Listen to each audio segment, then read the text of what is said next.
लोग 4 तारीख से ही शुरू कर दें, 4 सितंबर से।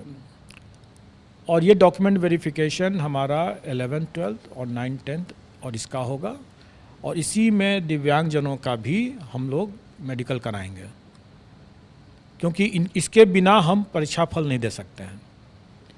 और स्वाभाविक है कि इसमें चूँकि ये ST वाले हैं इसमें, इसलिए सबके सब मैं समझता हूँ कि इसमें बिहार के ही निवासी होना चाहिए। और इसमें हम लोग उनको अपने गृह जिला में ही ये डॉक्यूमेंट वेरिफिकेशन की व्यवस्था करेंगे, ताकि उनको ज़्यादा इधर उधर भटकना न पड़े। लेकिन एक सीमित समय देंगे हम उन्हें, और उसी सीमित समय के अंदर में उनको डॉक्यूमेंट वेरीफाई कराना है और अपना जो मेडिकल कराना है जो दिव्यांगजन हैं। और अगर उसमें कोई मेडिकल में अगर उनको रेफ़र किया जाता है IGIMS में या किसी और हॉस्पिटल में, तो वहाँ उनको जा कर के इसको करवाना होगा, ताकि हम समय पर रहते हुए, मतलब मेरा मानना है कि 15 सितंबर तक अगर सब कुछ अपनी योजना के हिसाब से चलेगा अगर, तो 15 सितंबर तक इन लोगों का मैं परीक्षा फल देने की स्थिति में रहूँगा। और जहाँ तक प्राथमिक की बात है, वो मैंने पहले ही बताया कि उनका डॉक्यूमेंट वेरिफिकेशन भी हम लोग स्टार्ट कर देंगे, और लेकिन उसमें थोड़ा टाइम लगेगा। तब तक प्राथमिक के अलावे जितने लोग हैं उन लोग हम लोग कर चुके रहेंगे। तो प्राथमिक वाले में थोड़ा सा विलम्ब है, और विलम्ब का कारण एक तो यह है कि उनकी संख्या बहुत ज़्यादा है और उसमें हमें कई तरह की चेकिंग करनी है। और दूसरा जो BEd वर्सेस BTC का भी एक मुद्दा है। इसलिए इन सब को ध्यान में रखते हुए मेरा मानना है कि उनका डॉक्यूमेंट वेरिफिकेशन में थोड़ा टाइम लगा। मैंने अपने पिछले प्रेस कॉन्फ्रेंस में ये कहा भी था कि 20 से 25 के बीच के आसपास में मेरा मानना हो सकता है, उससे पहले भी हम लोग स्टार्ट कर सकें, लेकिन लगभग वही समय रहेगा। सर, कट ऑफ मानना है कि अगर आप कुछ एक विषय को अगर छोड़ दें, मैंने तो जो देखा है उसके हिसाब से 9th 10th में सिर्फ 4 विषय, और हायर सेकेंडरी में मतलब 11th 12th में सिर्फ 3 विषय को अगर छोड़ दें, मतलब कि 7 विषय को अगर छोड़ दें, तो बाकी किसी भी विषय में कट ऑफ के लिए चर्चा करना, विमर्श करना या उसके लिए परेशान होने की कोई ज़रूरत नहीं है।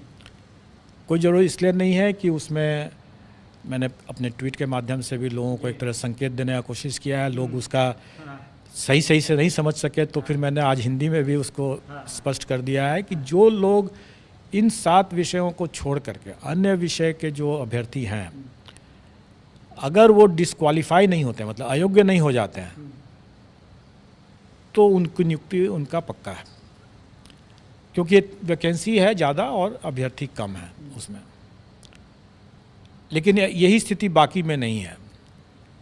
अब जहाँ तक बाकी जो 7 विषय बचते हैं इसमें, उसमें प्रतियोगिता तो रहेगी ही, और वो गेस करना मेरे लिए सही नहीं होगा वो बताना, क्योंकि मेरा मानना है कि सभी अभ्यर्थी अच्छे हैं और काफ़ी मेहनत करके आए हैं, तो स्वाभाविक है कि कट ऑफ भी अच्छा ही रहेगा। फिर अगर प्रश्न पत्र कहीं पर अगर कठिन आ भी गया अगर, तो भी इतनी बड़ी संख्या में कई अच्छे अभ्यर्थी होंगे, क्योंकि अगर प्राइमरी का भी अगर लिया जाए तो इतनी बड़ी संख्या में है, तो कट ऑफ मतलब अच्छा होगा।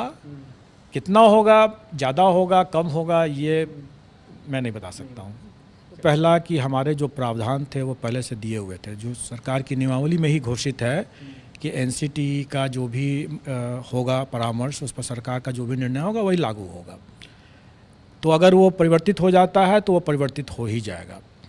दूसरा कि माननीय सर्वोच्च न्यायालय का जो निर्णय है वो एक तरह से फोर्स मैज्योर कंडीशन है। फोर्स मैज्योर कंडीशन का ये है कि जो बाहरी कारणों से अगर जिस पर मेरा नियंत्रण नहीं है, अगर उन कारणों से अगर कोई स्थिति उत्पन्न होती है, तो उसमें हमें वापस करने का कोई प्रश्न नहीं उठता। ये तो मैंने कानूनी बात बता दिया कि हमें वापस करने का कोई प्रश्न नहीं उठता। लेकिन मेरा दूसरा पॉइंट ये है कि किसी ने वापस के लिए पैसे की मांग भी तो नहीं किया, किसी ने पैसे वापस नहीं मांगा। और ये कहना कि हमें यह राशि वापस करने की ज़रूरत है, तो मैं तो ये कहूँगा कि अगर आप वापस मांग लेते, सरकार के लिए जितना पैसा सरकार इसमें लेती है फीस परीक्षा में, किसको क्या लगता है कि क्या उतने ही में इसका काम हो जाता है? बिल्कुल नहीं होता है। ये सारी की सारी राशि जो है राज्य सरकार के खाते में जाती है और राज्य सरकार इससे कहीं ज़्यादा 2 गुना 3 गुना खर्च करती है इस परीक्षा को आयोजित करने के लिए। और राज्य सरकार के लिए अगर मान लीजिए कि अगर 1 लाख कैंडिडेट अगर बोलें कि हमको पैसे वापस कर दें, कर दिया जाएगा। सरकार के लिए कोई बहुत बड़ा रकम नहीं है, लेकिन अभ्यर्थियों के लिए कोई भी ये समझना होगा कि ये मांग करते हैं वो, तो क्या वो अपना रेस से बाहर होने के लिए तैयार थे? क्या वैसे बीएड अभ्यर्थी जो इस बात की मांग करते हैं, मीडिया पर मांग जरूर किए हैं, किसी ने ऐसे मांगा नहीं है पैसा, लेकिन अगर आप वो खुद भी सोचें, और मैं समझता हूँ कि उन्होंने खुद सोच ही लिया था और इसीलिए उन्होंने लिखित में मांग नहीं किया था कि अगर हम इस रेस से बाहर हो जाते हैं तो उनका सभी रास्ता बंद हो जाता है। फिर ऐसे तो रेस में हैं तो शायद कुछ संभावनाएं हैं। तो मैं समझता हूँ कि ये सिर्फ मीडिया के लिए उन लोगों ने ऐसी बातें किया और तरह तरह की अटकलबाजी करते रहते हैं, ये बहुत गलत है। और ऐसे चीज़ों को मैं आपको बता दूं कि ऐसे एक अभ्यर्थी के मामले में हम लोगों ने उससे कहा भी, हम लोगों ने देखा उसके इस तरह की मांग मीडिया पर आई, सरासर बीपीएससी को बदनाम करने की इस तरह की गलत सलत बात बोले। हम लोगों ने उसको नोटिस कर दिया और नोटिस में उसने रोते हुए उसने लिखित माफ़ीनामा दिया है। तो मैं सब लोगों से ये बात कहना चाहूँगा कि एक आप ऐसी कोई बातें न करें जो बाद में जा कर के आपको नुकसान पहुंच जाए। मैंने पहले भी और हमारे आयोग ने भी इस बात को प्रकाशित किया हुआ है कि कोई अमर्यादित बातें कहते हैं, आप अभ्यर्थी हैं इसलिए कि आप राज्यकर्मी बनना चाहते हैं और राज्यकर्मी की गरिमाओं और मर्यादाओं का अगर आप उल्लंघन करते हैं तो हम ऐसे अभ्यर्थियों की अनुशंसा कतई नहीं करेंगे।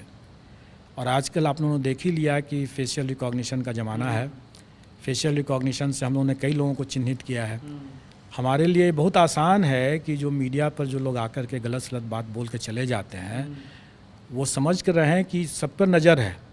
और हमारे सिस्टम के हिसाब से, जैसे मैंने बताया कि एक अभ्यर्थी को हम लोग नोटिस भी दिया और उसने माफ़ी भी मांगा है, हम सबको कर सकते हैं, सबको कर सकते हैं। जिनकी जो भी मेरिट लिस्ट में अगर आ जाते हैं, अगर हम उन पर पकड़ करके हम उनको उनके उस कारण परीक्षा करके उनको लिस्ट से बाहर कर सकते हैं। अगर कठिन आ भी गया अगर, तो भी इतनी बड़ी संख्या में कई अच्छे अभ्यर्थी होंगे, क्योंकि अगर प्राइमरी का भी अगर लिया जाए तो इतनी बड़ी संख्या में है तो कट ऑफ मतलब अच्छा है। आप इतिहास अब हो गया हमारे लिए। और आप ये भी देख रहे होंगे कि आज की जो चर्चाएं भी हो रही हैं वो वायरल या पेपर लीक के बिंदु पर नहीं हो रही है।